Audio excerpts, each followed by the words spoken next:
আসসালামু আলাইকুম বন্ধুরা, কেমন আছেন আপনারা? আশা করি সবাই ভালো আছেন। আলহামদুলিল্লাহ আমি ভালো আছি। আবার একটি নতুন ভিডিও নিয়ে আপনাদের সঙ্গে চলে এসেছি মিজানুর রহমান আজারির ওয়াজ। আপনারা যারা যারা মিজানুর রহমান আজারির ওয়াজ শুনতে ভালোবাসেন তারা ফুল ভিডিওটি দেখতে থাকেন, আশা করি ভালো লাগবে। আপনারা কি করেন? বেকার। বাংলাদেশে চাকরির বাজার খুব মন্দা, ঠিক কিনা? বাংলাদেশ ইন্ডিয়াতে চাকরি পেতে অনেক কষ্ট। সামান্য একটা পদের জন্য যেখানে চেয়েছে ক্লাস 8 পাস, এখানে ডবল মাস্টার ডিগ্রি অ্যাপ্লাই করছে কয়েক লক্ষ। এজন্য আমাদেরকে উদ্যোক্তা হতে হবে। You have to be the entrepreneur. আমাদের উদ্যোক্তা দরকার, বেশি বেশি নতুন নতুন উদ্যোক্তা।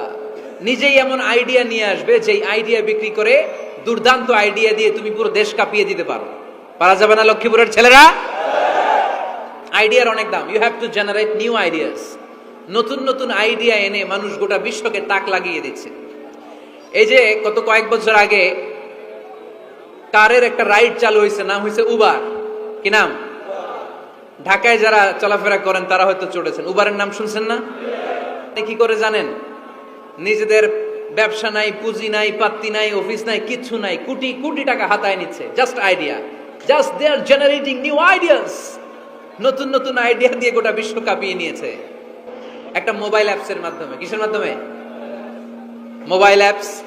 একটা কোম্পানি খুলেছে, গোটা বিশ্বের সব প্রাইভেট কারওয়ালারা ওইখানে রেজিস্ট্রেশন করে আপনি মোবাইলে কোথায় যাবেন, কোত্থেকে যাবেন লিখবেন, গাড়ি আপনার বাড়ির সামনে এসে হাজির। তার একটা পার্সেন্টেজ ওই উবার কোম্পানি পায়।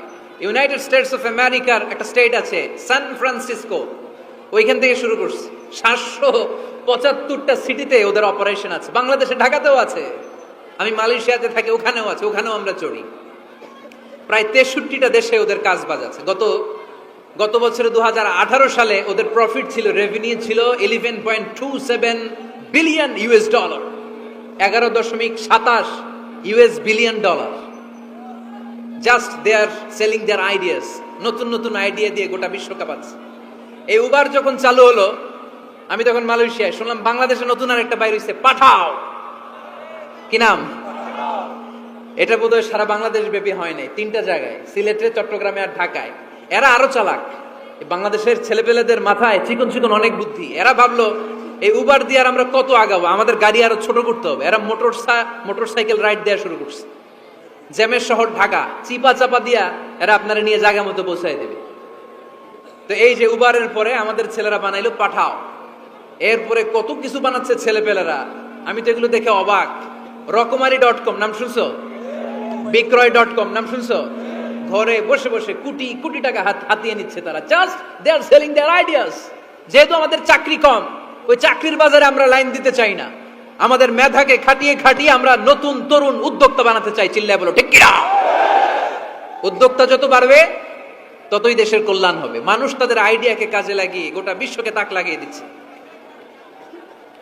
আমরা আমাদের সমতল ভূমিতে চাষ করতে চাই না। মালয়েশিয়াতে একটা এলাকা আছে ক্যামেরুন হাইল্যান্ড, ওরা পাহাড়ের মধ্যে চাষাবাদ করে গোটা মালয়েশিয়ার খাদ্যদ্রব্যের অভাবকে মুক্ত করে দিয়েছে। পাহাড়ের মধ্যে ওখানে ফুলের বাগান, ক্যামেরুন হাইল্যান্ড প্রায় 6000 ফিট উঁচু, প্রচন্ড ঠান্ডা। এই ঠান্ডা পাহাড়ে হিল ট্রাক্স এরিয়াতে মালয়েশিয়ার এই ক্যামেরুন হাইল্যান্ডে ওখানে আছে ফুলের বাগান, আছে ফলের বাগান, আছে চায়ের বাগান, ওখানে মধুর চাষ হয়, ওখানে শাকসবজি চাষ হয়, ওখানে অনেক কিছু চাষাবাদ হয়। ওই ফলমূল শাকসবজি দিয়ে গোটা মালয়েশিয়ার 14টা স্টেটে যত শাক সবজি ফলমূল লাগবে ওরা আঞ্জাম দেয়। আর আমরা আমাদের সমতল ভূমিতে চাষ করতে চাই না। আমরা চাষাবাদকে খুব লজ্জা মনে করি। এটা ভুল আইডিয়া। আমাদের যে এলাকা যেই জিনিসের জন্য বিখ্যাত ওইটাকে আমাদের ব্র্যান্ডিং করতে হবে। আমাদের আদমজির জুট মিল বন্ধ না? ভাওয়ানি জুট মিল বন্ধ। আমাদের পাট শিল্পকে ধ্বংস করে দিয়ে ইন্ডিয়া এখন ওই কটনের পাঞ্জাবি বানায়, জুট কটনের পাঞ্জাবি। আছে না নাই? পুরা বাংলাদেশের মার্কেট এই জুট কটনের পাঞ্জাবি দিয়ে সয়লাভ। আমাদের বাংলাদেশের পাট দিয়ে যদি আমরা মিহি পাঞ্জাবি বানাতে পারতাম, গোটা বিশ্ব বাজারকে আমরা দখল করে নিতে পারতাম। ঠিক কিনা? এজন্য আমাদেরকে নতুন নতুন আইডিয়া জেনারেট করতে হবে। চাকরির পিছনে বসে থাকলে চলবে না। আর আজান যদি হয়ে যায় ছুটে যাব মসজিদে, আর নামাজ শেষ হলে আমরা আমাদের কাজের দিকে চলে যাব। চিল্লায় বলেন ঠিক কিনা? যেটাই করবো আমরা ভালোভাবে করব। সাইয়েদনা ওমর ফারুক যখন মসজিদে নববীর ইমাম, তিনি ইয়ামান দেশের কিছু লোকদের সাথে সাক্ষাৎ করলেন। কোন দেশের? ইয়ামান, যুদ্ধ বিধ্বস্ত একটা দেশ এখন। প্রাচীন নগরী হাদ্রামাউত বা আলাবাক, এই ইয়ামান দেশের কিছু লোকের সাথে তিনি সাক্ষাৎ করলেন। তারা গোল হয়ে বসে থাকে, নামাজের পরে যায় না, বসে বসে সুবহানাল্লাহ পড়ে, আলহামদুলিল্লাহ পড়ে জিকির করে। ওমরে ফারুক ভাবলেন দেখি পরের ওয়াক্তে কি হয়। উনি আসরের নামাজে ইমামতি করতে আসলেন, এসে দেখলেন ইয়ামানের লোকেরা মসজিদের বারান্দায় আশেপাশে বসে আছে, সবাই যায়, এরা যায় না। মাগরিবের সালাতে উনি ইমামতি করতে আসলেন, ওমরে ফারুক নামাজ শেষ করে দেখলেন সবাই চলে যায়, কিন্তু ইয়ামানের লোকগুলো যায় না। এশার সালাত পর্যন্ত তিনি ওয়েট করলেন।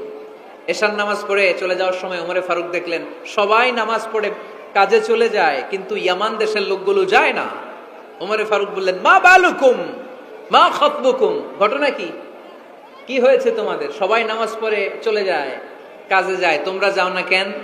এখানে কি করো? ইয়ামানিরা বলতে শুরু করলো নাহনু আল মুতাওয়াক্কিলুনা আলাল্লাহ, আমরা এখানে আল্লাহর উপর তাওয়াক্কুল করে বসে আছি। ওমরে ফারুক অবাক হলেন, আনতুম আল মুতাওয়াক্কিলুনা ফিল্লাহ, তোমরা আল্লাহর উপর তাওয়াক্কুল করে বসে আছো? তো এই যে সারাটা দিন ঘাপটি মেরে এখানে বসে থাকলে তোমাদের খাবার আসে কোত্থেকে?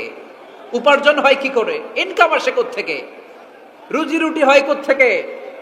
ইয়ামানি লোকগুলো বললো আমরা এখানে বসে বসে জিকির করি, তেলাওয়াত করি, বুজুর্গের মতো বসে থাকি, আমাদের বুজুর্গিয়া জিকির দেখে আশেপাশের লোকেরা এসে আমাদেরকে খাবার দিয়ে যায়। ওমরে ফারুক বললেন সর্বনাশ, তাইলে তো তোমরা আল মুতাওয়াক্কিলুনা ফিল্লাহ নও, তোমরা হচ্ছে আল মুতাওয়াক্কিলুনা আলা বা'দিকুম বা'দা, একে অপরের উপর নির্ভরশীল। যারা প্লেটে করে খাবার নিয়ে আসে তোমরা তাদের উপর তাওয়াক্কুল করছো, কারণ তারা যদি প্লেট ভরে খাবার নিয়ে আসে তোমাদের পেটে কোনো দানা পানি পড়বে না। তোমরা আল্লাহর উপর মুতাওয়াক্কিলুনা আলাল্লাহ নও, তোমাদের সাধ্যের সবটুকু করার পরে তারপরে তোমরা তাওয়াক্কুল করবে। কি সুন্দর ইসলাম! এক সাহাবী বললেন ইয়া রাসূলুল্লাহ, আমি ওটে চড়ে এসেছি, তো আপনি তো আমাদেরকে তাওয়াক্কুলের ওয়াজ করেছেন, আমি ওটের রশিটা গাছের মধ্যে না বেঁধে যদি শুয়ে থাকে আল্লাহর উপর তাওয়াক্কুল করি, ওটটা থাকবে না?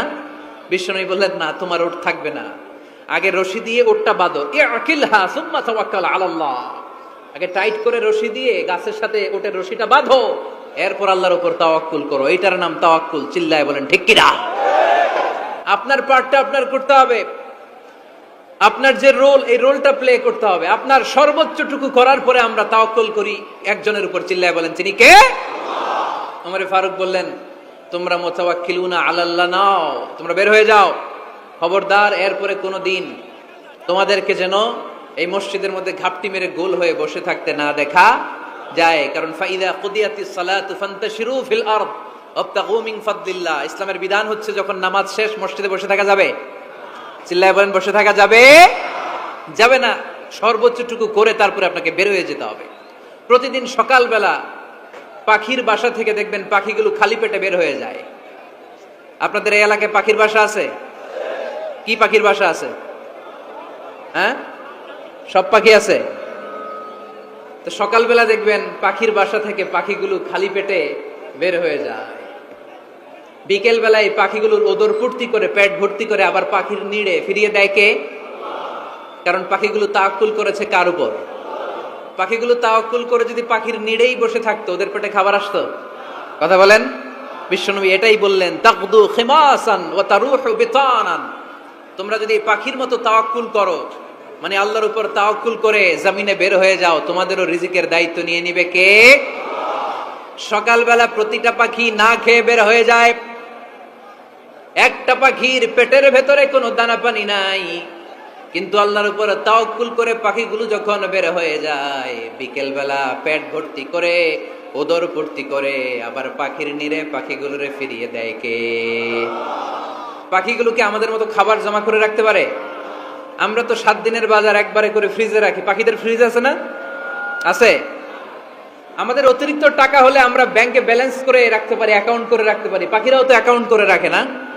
না, প্রতিদিন না খেয়ে বের হয়। কালকে ওই পাখিটা কি খাবে, কোন জায়গা থেকে তার রিজিকের ব্যবস্থা হবে আল্লাহ ছাড়া কেউ জানে। এটার নাম তাওয়াক্কুল। এটার নাম কি? আমাদের সাধ্যের, আমাদের ক্যাপাসিটি, আমাদের ক্যাপাবিলিটির সবটুকু করে আমরা তাওয়াক্কুল করি একজনের উপর। চিল্লায় বলেন তিনি কে? এজন্য ইসলাম আমাদেরকে শিখায় সালাত যখন শেষ বের হয়ে যাও, কাজে নেমে পড়ো। কাজে কোনো লজ্জা নাই, পরিশ্রমে কোনো লজ্জা আছে? যিনি রিক্সা চালায় এতে তার কোনো লজ্জা আছে? দিনমজুর, কুলি, ঠেলা গাড়ি চালায়, ছোট্ট ব্যবসা করে, এতে কোনো লজ্জা আছে? লজ্জা নাই। খেয়াল রাখবেন, লজ্জা হচ্ছে অলসতায়। লজ্জা কিসে? বিষ্ণু ঈসা ইসলাম বলেছেন, মা আকালা আহাদুন তুআমান কাত্তু খায়রুম মিন আইয়াকুলা মিন আমালি ইয়াদি। নিজ হাতে উপার্জিত খাবারের চেয়ে, অর্থের চেয়ে শ্রেষ্ঠ খাবার পৃথিবীর কোন মানুষ কোনোদিন ভক্ষণ করে নাই। চিল্লায় এখন সুবহানাল্লাহ। শ্রেষ্ঠতম খাবার নিজ হাতে উপার্জিত খাবার, ঘাম জড়িয়ে যে অর্থ উপার্জন করা হয়, যে ইনকাম করা হয়, এটা হালাল। আর হালাল খেয়ে দোয়া করলে কবুল করে কে? এজন্য খেটে খাওয়া মানুষ, শ্রমজীবী মানুষ আর মেহনতি মানুষদেরকে বিশ্বনবী খুব ভালোবাসতেন। তারা বিশ্বনবীর বন্ধু আর বিশ্বনবী ছিল তাদের বন্ধু। সুবহানাল্লাহ পড়েন। এত ভালোবাসতেন বিশ্বনবী খেটে খাওয়ার মেহনতি মানুষদেরকে। সব সময় বিষ্ণু ইসলাম তাদের জন্য দোয়া করতেন। এজন্য যারা খেটে খায় তারা কপালওয়ালা, তারা মুস্তাজাবুদ দাওয়া। তারা কি? মুস্তাজাবুদ দাওয়া মানে এমন ব্যক্তি যে ব্যক্তি দোয়া করতে দেরি হয় কিন্তু দোয়া কবুল হতে দেরি হয় না। আল্লাহ বলেছেন, লিয়াবলুয়াকুম আইয়ুকুম আহসানু আমালা। লক্ষ্মীপুরের ভাইয়েরা আওয়াজ করে উত্তর দেন, আওয়াজ করে উত্তর দিতে হবে। জান্নাতে যেতে হলে 100তে কত নাম্বার পেতে হবে?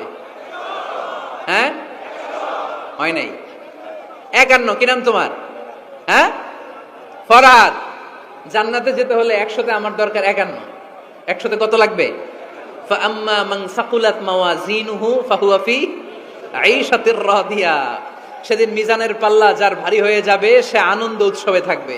তো মিজানের পাল্লা ভারী হওয়ার জন্য 100তে আমার কত পাওয়া লাগবে? কত পাওয়া লাগবে? 51 পেলেই হয়ে যাবে। এজন্য আল্লাহ বলছেন, লিয়াবলুয়াকুম আইয়ুকুম আহসানু আমালা। যেটাই করবে ভালোভাবে করবে। আল্লাহ এটা পরীক্ষা করতে চান যে আমরা ভালোভাবে কে কতটুকু আমল করেছি। যারা আরবি বোঝেন, আলেম ওলামা, আপনারা জানেন এখানে আল্লাহ বলেননি লিয়াবলুয়াকুম আইয়ুকুম আকসারু আমালা। আল্লাহ এটা দেখতে চান যে তোমাদের মধ্যে থেকে কে বেশি আমল করে। এটা বলছে আল্লাহ? বলে নাই। আল্লাহ বলেছে লিয়াবলুয়াকুম আইয়ুকুম আহসানু আমালা, যে ভালো করে করে। এজন্য আমরা যাই করি না কেন কি করে করব? আওয়াজ করে বলতে হবে। কেমন করে করব? আমরা যেটাই করি না কেন এটা ভালো করে করার দরকার আছে না নাই? এজন্য কাজে আর শ্রমে কোনো লজ্জা নাই। লজ্জা হচ্ছে অলসতায়। লজ্জা কিসে? অলসতায়। বিষ্ণু ঈসা ইসলামের কাছে এক সাহাবী এসে বলল, ইয়া রাসূলুল্লাহ আ'তিনি শাইআন, আপনি আমাকে কিছু দান করেন, আমার কিছুই নাই। বিষ্ণু বললেন, তোমার কিছু নাই? সাহাবী বললেন, ইয়া রাসূলুল্লাহ ঘরে আমার শুধু 2টি জিনিস আছে। কয়টা? চিল্লায় বলেন, কয়টা? এক হচ্ছে একটা জামা, 2 হচ্ছে পানি খাওয়ার একটা জগ। বিষ্ণু বললেন, এই 2টাই নিয়ে আস। বিশ্বনবীর কথা শুনে ওই সাহাবী ঘর থেকে জামা নিয়ে আসলেন, পানি খাওয়ার জগ নিয়ে আসলেন। বিশ্বনবী সাল্লাল্লাহু আলাইহি ওয়াসাল্লাম ওনার মোবারক হাত দিয়ে এক হাতে জামা ধরে আরেক হাতে পানির জগটা ধরে সাহাবীদের দিকে উদ্দেশ্য করে বললেন, মাইয়াশতারি হাদাইন, এই 2টা জিনিস কেনার মতো কে কে আছে দেখি। কয়েকজন হাত তুললো। বিশ্বনবী বললেন, কত দিয়ে কিনবা? এক সাহাবী বলে, ইন্নী আশতারি হিমা বিদিরহাম। ও নবী, যদিও এগুলো আমার দরকার নাই, কিন্তু আপনি যেহেতু নিলামে ডাক তুলেছেন, ইয়া রাসূলুল্লাহ, ইয়া হাবিবাল্লাহ, আপনার সম্মানে আমি 1 দিরহাম দিয়ে 2টা জিনিস কিনে নেব। 1 দিরহাম, একটা জামা, একটা পানি খাওয়ার জগ, দাম কত? 1 দিরহাম। বিশ্বনবী বললেন, না না, 1 দিরহাম তো অনেক কম হয়ে যায়। মাইয়াজিদু আলা যালিক, এর চেয়ে বেশি দামে কে কিনবা?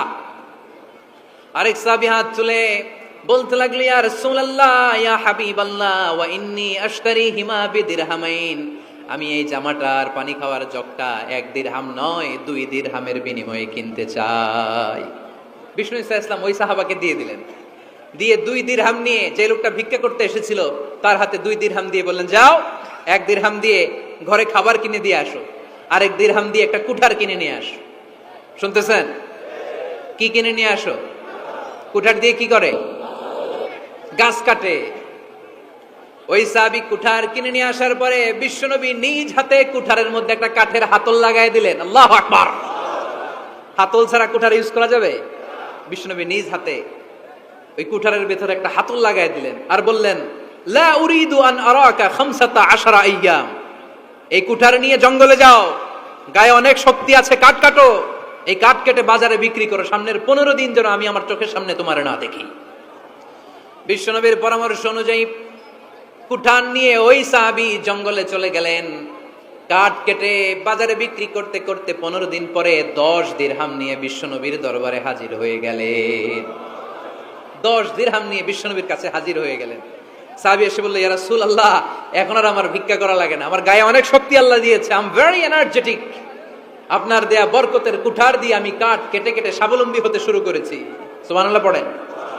আমি এখন 10 দিরহামের মালিক। বিশ্বনবী বললেন, লা আইয়াহতাতিবা আহাদুকুম হুজমাতান আলা যাহরিহি খায়রুম মিন আইয়াসআলা শাইআন ফায়ুতিয়াহু আও ইয়ামনাহু।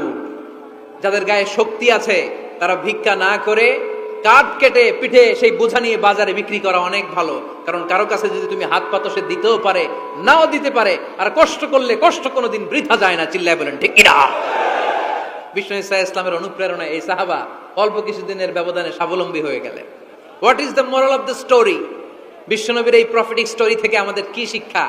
লেসন নাম্বার 1, বিশ্বনবী চাইলেই ওই 2 দিরহাম দিয়ে বলতে পারতো, যাও খাবার দাবার কিনে ফ্যামিলিতে দিয়ে আসো। সে ওই 2 দিরহাম নিয়ে খাবার দাবার কিনে ফ্যামিলিকে খাইয়ে রাত্রে আবার ভিক্ষায় নামতো।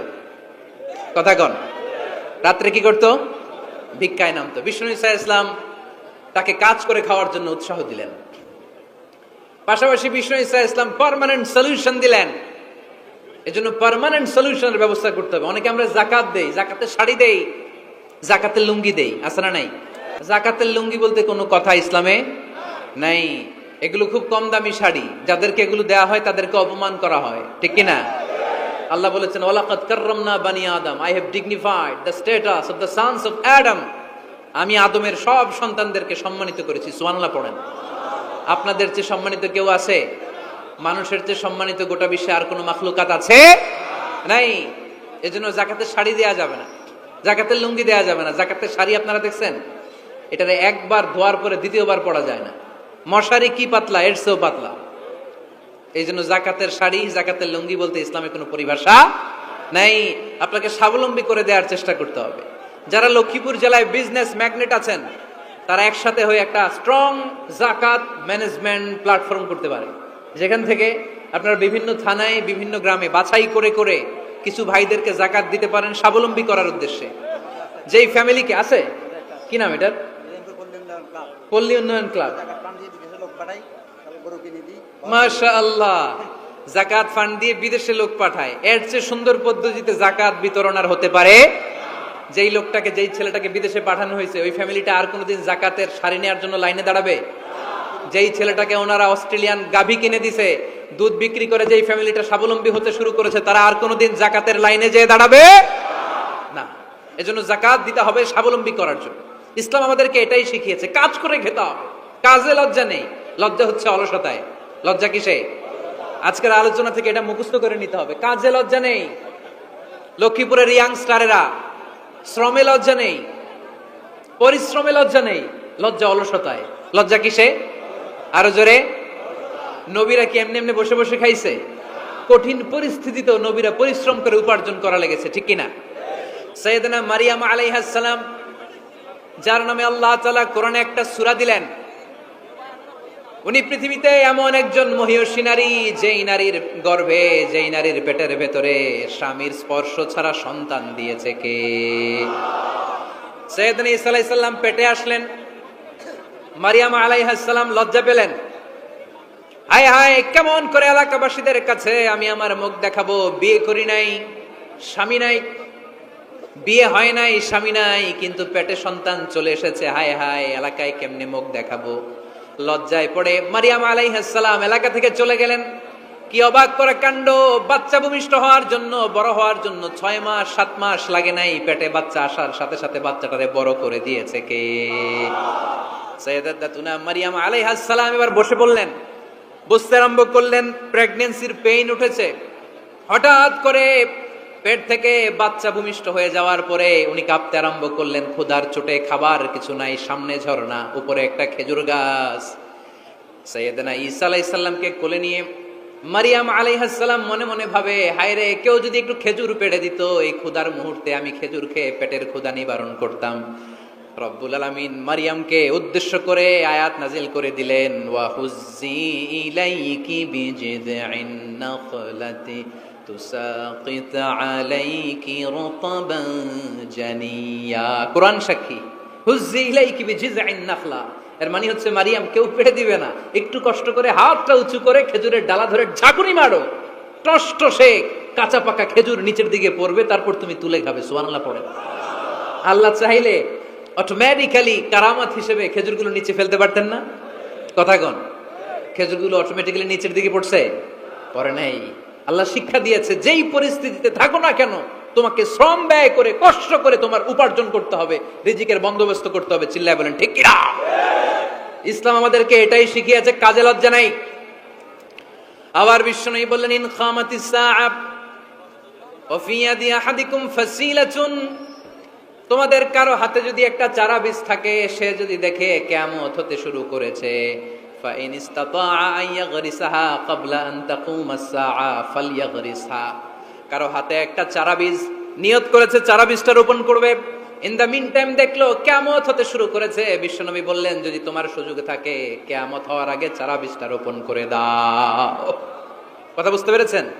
আপনার হাতে একটা চারা বীজ, আপনি প্ল্যান করেছেন এই চারা বীজটা রোপণ করবেন, ইন দা মিন টাইম দেখলেন কি হওয়া শুরু হয়েছে, ইদা জুলজিলাতিল আরদু জিলজালাহা, দ্য বিগেস্ট আর্থকোয়েক, ভূমিকম্প শুরু হয়েছে, কিয়ামত হয়ে যাবে। বিশ্বনবী বললেন, কিয়ামত হইতেছে ওদিকে, আর তোমার হাতে যদি চারা বীজ থাকে দেরি করো না, কিয়ামত তোমার কাছ পর্যন্ত আসার আগে সুযোগ পেলে চারা বীজটা রোপণ করে দাও। ইসলাম শিখিয়েছে শেষ নিঃশ্বাস পর্যন্ত তোমাকে লড়ে যেতে হবে। এই পৃথিবীতে কেউ কাউকে জায়গা করে দেয় না, জায়গা করে নিতে হয়। এই পৃথিবীটা, the life is not a bed of roses, এটা ফুল বিছানো কোনো ফুল সজ্জা নয়, এটা কণ্টকা কীর্ণ। কেউ আপনার স্পেস করে দিবে না, কেউ আপনাকে সুযোগ করে দিবে না, কেউ আপনার জায়গা করে দিবে না, বরং আপনি জায়গা করে নিলে টাইনা নিচে নামাবে। কথা বলেন? এজন্য কখনো অলসতাকে স্থান দেয়া যাবে। রসুল বাত্তালি দুক্কানু শয়তান, অলস মস্তিষ্ক শয়তানের আড্ডা। অলস যদি কেউ থাকে, এটাতে টেনে বেঁধে কাজে নামাবেন, পারা যাবে? আলহামদুলিল্লাহ লক্ষ্মীপুরে এরকম অলস ছেলে পেলে নাই, আছে। আমরা আজকে অলসতাকে নো বলে যাবো এই মাহফিল থেকে। অলসতাকে আমরা কি বলবো? আওয়াজ করে বলতে হবে, অলসতাকে কি বলবো আমরা? মুমিনের জীবনে কোনো অলসতা নাই। অলস হয় মুনাফিকরা। অলস হয় কারা? চিল্লায় বলতে হবে। মুমিনরা অলস হয়? অলস হয় কারা? এজন্য কোরআনে আল্লাহ একথাও বলে দিলেন, ওয়াইদা কামু ইলাস সালাতি কামু কুসালা ইউরাউনান নাসা ওয়ালা ইয়াযকুরুনাল্লাহা ইল্লা কালিলা। সুবহানাল্লাহ পড়েন। মুনাফিকরা যখন মানুষকে দেখানোর জন্য নামাজে যায়, ওই নামাজে তাদের ইখলাস নাই, ওই নামাজের ভেতরে তাদের কোনো খুশু খুদু নাই, ওই নামাজের ভেতরে আছে শুধু অলসতা। ওই নামাজে কি আছে? কিন্তু আমরা যখন নামাজে যাই, আমাদের অলসতা আছে? আমরা নামাজ পড়লে আমাদের হৃদয়টারে সজীব করে দেয় কে? আমরা উযু করলে আমাদের মনটাকে চাঙ্গা করে দেয় কে? আমরা মসজিদে ঢুকলে হৃদয়টাকে প্রাণবন্ত করে দেয় কে? মুমিন তো নামাজে গেলে চাঙ্গা হয়, মুমিন উযু করলে চাঙ্গা হয়। বিষ্ণু ঈসা ইসলাম বললেন, ইয়াকিদু শাইতানু আলা কাফিয়াতি রাসি আহাদিকুম ইযা নাম। আমরা যখন ঘুমোতে যাই, শয়তান আমাদের প্রত্যেকের মাথার পিছনে 3টা অলসতার গিট মারে। কয়টা? আওয়াজ করে বলেন। 3টা অলসতার গিট মারে। ইয়াকিদু শাইতানু আলা কাফিয়াতি রাসি আহাদিকুম সালাসা উকাব। 3টা গিট মারে যখন আমরা ঘুমোতে যাই। অলসতার 3টা গিট মেরে আমাদের কানের সামনে এসে ফিসফিস করে মন্ত্র পড়তে থাকে, আলাইসা লাইলুন তাওয়িলুন ফারকুদ, আলাইসা লাইলুন তাওয়িলুন ফারকুদ। বিশাল লম্বা রাত, ঘুমাও। অনেক সময় আছে, ঘুমাও। রাত 5টা বেজে যাচ্ছে, তাহাজ্জুদের সময় শেষ হয়ে যাচ্ছে, তখনও শয়তান বলে রাত অনেক লম্বা, ঘুমাও। ফজরের সময় পার হয়ে যাচ্ছে, সূর্য উঠে যাচ্ছে, শয়তান বলে আলাইসা লাইলুন তাওয়িলুন ফারকুদ, এখনো অনেক সময় আছে, লম্বা লম্বা লম্বা চৌড়া রাত পড়ে আছে, তুমি ঘুমাও। বিশ্বনবী বললেন, ফাইন ইস্তাইকাযা ওয়া যাকারাল্লাহ ইনহাল্লাত উকদা। আমার উম্মতের কেউ যখন ঘুম থেকে জেগে ঘুম থেকে ওঠার দোয়া পড়া শুরু করে দেয়, অলসতার প্রথম গিটটা সাথে সাথে খুলে দেয় কে? আপনি ঘুম থেকে উঠেই যখন ঘুম থেকে ওঠার দোয়া পড়বেন, আপনার অলসতার প্রথম গিট খুলে দেয় কে? ঘুম থেকে ওঠার দোয়াটা কি? আলহামদুলিল্লাহিল্লাযী আহইয়ানা বা'দামা আমাতানা ওয়া ইলাইহিন নুশুর। প্রশংসা সে আল্লাহর, যে আল্লাহ আমাদেরকে লম্বা একটা ঘুম শেষে, মৃত্যু শেষে আমাদেরকে ঘুম থেকে উঠালেন। এই দোয়াটা পড়ার সাথে সাথে শয়তান যে 3টা গিট মারছে, ওই 3টার একটা খুলে দেয় কে? ফাইন তাওয়াদ্দা ইন হাল্লাত উকদা, ঘুম থেকে জেগে ঘুমের দোয়া পড়ার পরে যখন কেউ ওযু করে ফেলে অলসতার দ্বিতীয় গিটটাও খুলে দেয় কে? ওযু করার পরে ফাইন সাল্লাত ইন হাল্লাত উকদা, নামাজের মুসল্লায় দাঁড়িয়ে যখন নামাজ শুরু করে দেয় অলসতার 3 নাম্বার গিটটাও খুলে দেয় কে? 3টা গিট যখন খুলে দেয় বিষ্ণু ইসা ইসলাম বললেন ফা আসবাহা নাশীতাল কলব, নাশীত, তখন মুমিন বান্দা সজীব হয়ে ওঠে, প্রাণবন্ত হয়ে ওঠে, উচ্ছ্বসিত হয়ে ওঠে। ওয়া ইল্লা খাবিসান নাফসি কাসলান, আর যদি ঘুমিয়ে থাকে 3টা গিট তার মাথার পেছনে শয়তানের অলসতার লেগে থাকে, তাহলে তার দিনটা শুরু হয় অলসতা দিয়ে, আর সে হয় অলসতার রাজা। চিল্লায় এখন ঠিক কিনা? এজন্য আমরা কি অলস হতে চাই না কর্মঠ হতে চাই? কোন নবীরা কি অলস ছিলেন? পৃথিবীতে কোন নবী অলস ছিলেন? সব নবী কর্মঠ ছিলেন। বিষ্ণু ইসা ইসলাম বললেন মা বাআসাল্লাহু নাবিয়ান ইল্লা রাআল গানাম, এই পৃথিবীতে এমন কোন নবী নাই যেই নবী বকরি চড়ায় নাই। কি চড়ায় নাই? ছাগল চড়ায় নাই। সাহাবারা বললেন ইয়া রাসূলুল্লাহ আনতা কাযালিক, আপনিও ছাগল চড়াইছেন? বিষ্ণু ইসা ইসলাম বললেন না, আমিও ছাগল চড়িয়েছি। ওয়া ইন্নী আরআহা আলা কারারাইতি আহলি মক্কা, আমি তো মক্কাবাসীদের অল্প কিছু পয়সার বিনিময়ে তাদের ছাগলগুলোকে চড়িয়ে দিতাম। সুবহানাল্লাহ পড়বেন না? বিষ্ণু ইসা ইসলাম ছাগল চড়াতেন। ছাগল চড়ানো সহজ কাজ না কঠিন কাজ? কেন? হ্যাঁ, টেরা খুঁটি মারে, হ্যাঁ, কি করে? বসে থাকতে হয়। তো ছাগল যারা পালে তারা জানে ছাগল পালা কত কষ্ট। ওরে ডানে টান দিলেও কই যায়, রশি ধরে বায়ে টান দিলে কই যায়, সামনে টানলে কই যায়, পিছনে টানলে কই যায়। সারা সপ্তাহ আপনি সময় পান না এটার গোসল করাবেন। ভাবলেন আজকে জুমার দিন আমিও গোসল করি, এটার গোসল করাই। এটারে আপনি পুকুর ঘাটে নিবেন, টান দিয়েছেন, ওর বাপের কিরা ও 1 ইঞ্চিও সামনে যাবে না। ঠিক কি না? এই টেরা প্রাণী আল্লাহর কি কি মহিমা! আল্লাহ তাআলা পৃথিবীর সবচেয়ে শ্রেষ্ঠতম মানুষদেরকে ছাগল চড়িয়ে ছেড়েছেন। ঠিক কি না? মা বাআসাল্লাহু নাবিয়ান ইল্লা রাআল গানাম, এই পৃথিবীতে এমন কোন নবী ছিল না যে নবীরা ছাগল চড়ায় নাই। আল্লাহ বুঝাতে চাইলেন ছাগল চড়ানো অনেক কষ্টের কাজ, অনেক ধৈর্যের প্রয়োজন। এখন নবীরা তোমরা ছাগল চড়াও, কিছুদিন পর ছাগলের চেয়েও টেরা জাতি মানুষ চড়াইতে হবে। মানুষের মধ্যেও টেরা আছে না নাই? ভালো বললে ভালোটা বুঝে না, ডানে যেতে গেলে বায়ে যায়, বায়ে যেতে বললে ডাইনে যায়, এরকম আছে না নাই? মানুষ যত বড় তার নাম হবে ছোট। মহাবিশ্বের সবচাইতে শ্রেষ্ঠ যে মহামানব আমাদের প্রিয় নবী, চিল্লায় বলেন ঠিক কিনা? গোটা বিশ্বের মানুষ তার প্রশংসা করে। এই বিশ্ব নবী ঈসা ইসলামের এক শব্দে নাম, কি নাম তার?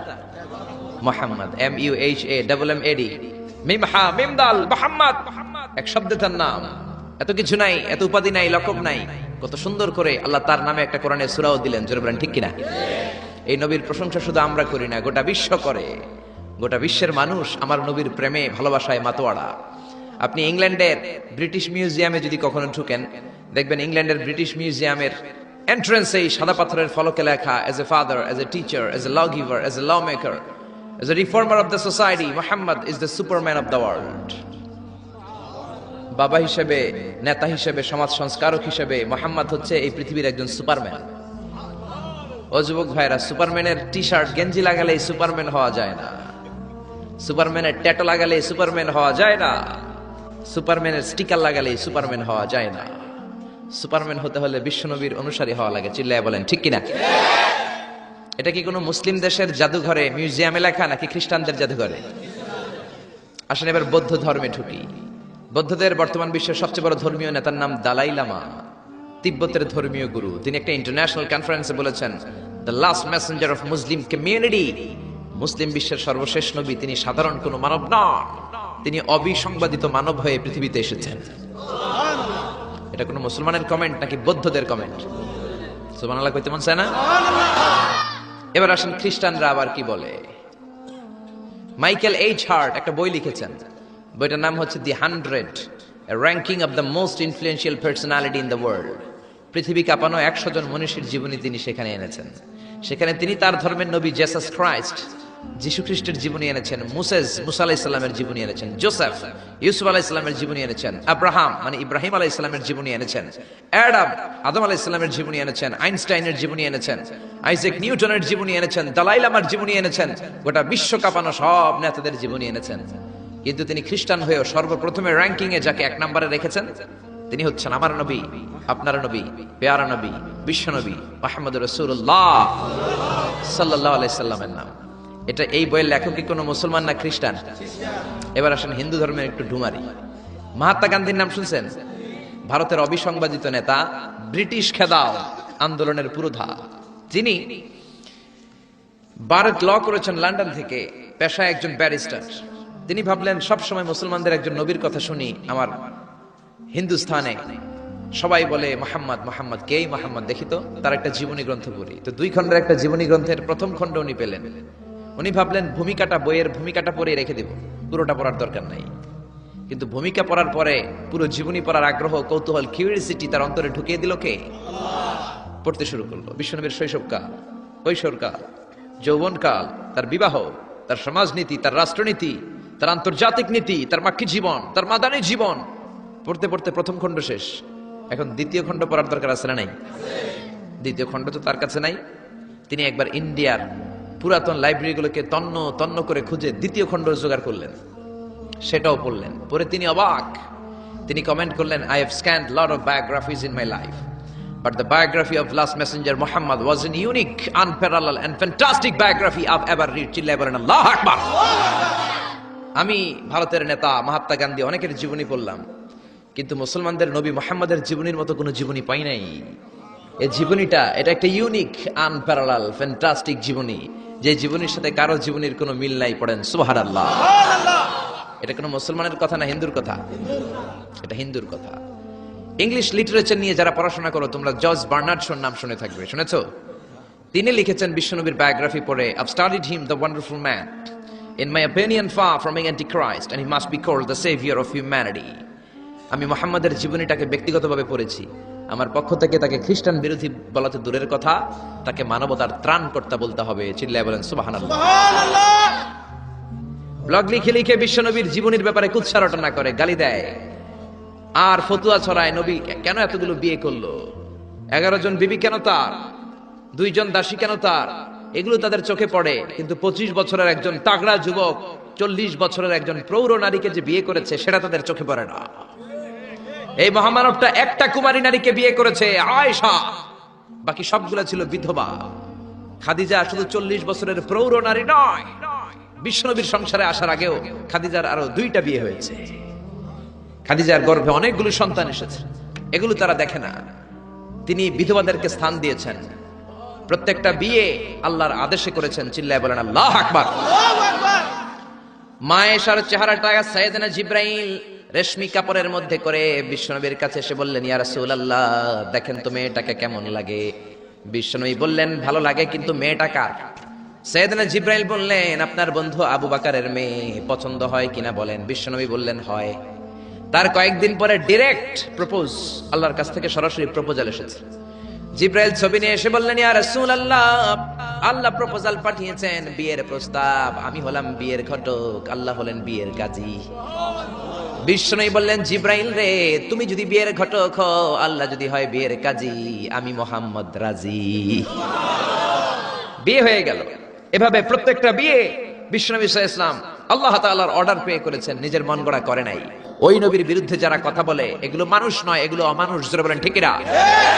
এগুলো জাহান্নামের নরকীট আর পিতৃ পরিচয়হীন জারদ সন্তান। জোরে বলেন ঠিক কিনা? এজন্য সরকারের উচিত আইন করে এই ব্লগারদেরকে বাইতুল মুকাররমের স্কয়ারের সামনে জুমার পরে ফাঁসিতে ঝুলিয়ে দেয়া। আমার নবীর বিরুদ্ধে যারা কথা বলবে তাদের ঠাঁই বাংলার জমিনে হতে পারে না। এজন্য এই ব্লগার আর নাস্তিকগুলোর বিরুদ্ধে আমাদেরকে এক থাকতে হবে। বিশ্বনবীর গালি দেয়া হবে, মুসলমান ঘরে বসে থাকবে, সে মুমিন নয়, সে মুনাফিক। আসুন আমরা মহাবিশ্বের মহাবিশ্বয় মহাগ্রন্থ আল কোরআন থেকে কথা শুনি, যে কোরআনের মধ্যে কোনো ভুল নাই, আছে সন্দেহ নাই, আছে সংশয় নাই, আছে। পৃথিবীর কোন ধর্মগ্রন্থকে মুখস্থ করা যায় না, কিন্তু কোরআনকে করা যায়। এটা কোরআনের মুআজিজা। কোন ধর্মগ্রন্থ অবিকৃত অবস্থায় নেই। They already distorted their scripture. তাওরাত, জাবুর আল্লাহ নাজিল করেছেন হিব্রু ভাষায়। বলেন তো কোন ভাষায়? আরবিতে এটাকে বলে আল-লুগা আল-ইব্রানিয়া, ইব্রানি ভাষায় নাজিল করেছেন। ইনজিলকে আল্লাহ তাআলা নাজিল করেছেন সুরিয়ানি ভাষায়, আর এই কোরআনকে আল্লাহ তাআলা নাজিল করেছেন কোন ভাষায়? রব্বুল আলামিন বলেন, ইন্না আনজালনাহু কুরআনান আরাবিয়ান লাআল্লাকুম তাআকিলুন। ও নবী, এই কোরআনকে আমি সুরিয়ানি ভাষায় পাঠাই নাই, ইব্রানি ভাষায় পাঠাই নাই, চাইনিজ ভাষায় পাঠাই নাই, ইংলিশ ভাষায় পাঠাই নাই। কোরআনকে আল্লাহ কোন ভাষায় পাঠালেন? এজন্য আরবি শিখতে রাজি আছেন তো? ছেলে মেয়েদেরকে কোরআনের ভাষা শিখাবেন। কোরআনের ভাষা আরবি ভাষা। ভিডিওটি ভালো লাগলে একটি লাইক, কমেন্ট ও শেয়ার করে পাশে থাকবেন বন্ধুরা। যারা যারা শেষ পর্যন্ত ভিডিওটি দেখেছেন তাদের জন্য অনেক অনেক ভালোবাসা থাকলো বন্ধুরা। আরও নতুন নতুন ভিডিও পেতে চ্যানেলটিকে সাবস্ক্রাইব করে পাশে থাকবেন বন্ধুরা। ভালো থাকবেন, ধন্যবাদ।